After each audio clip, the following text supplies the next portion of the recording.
I'd like to make a very short statement this evening regarding Monday's business. Before the House considers the second reading of the Environment Bill, members will have an opportunity to debate and approve a motion relating to an early parliamentary general election. Valerie Vaz. Mr. Speaker, tomorrow we will find out what extension has been granted. We opposed the Prime Minister's withdrawal agreement bill, but it passed second reading. Several of my Labour colleagues have voted for that bill, not because they support the Prime Minister's deal, but because they wanted to scrutinise it, amend it and debate it. That's how Parliament works.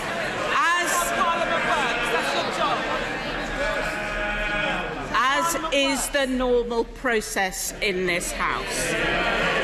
We on this side offered the Prime Minister our support for a proper timetable to enable the withdrawal agreement bill to be properly dealt with.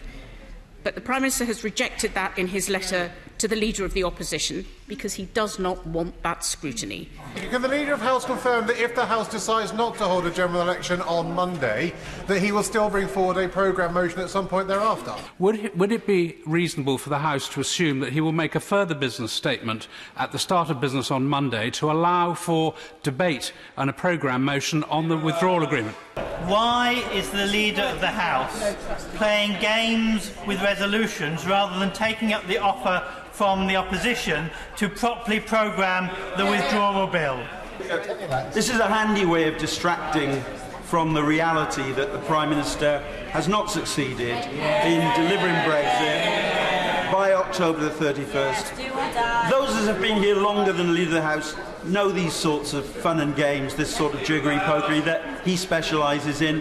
When he doesn't get his election, perhaps he could then consider putting the bill down with a proper timetable so we can debate it. The Leader of the House wants a general election on the 12th of December. Can he explain to the House what the purpose of the Queen's speech was? Can I be sure then that it is the position of Her Majesty's Government that it will only agree to an early election if this Parliament is prepared to railroad through its terrible deal? Yes. And if that is the case, then it knows that will be defeated, so isn't the truth that it is the government that it is running scared of an election?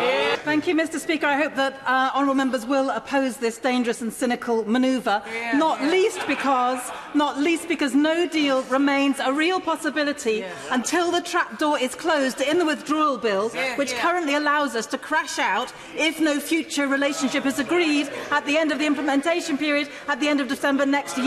That is dangerous. Mr. Speaker, that tells you all you need to know.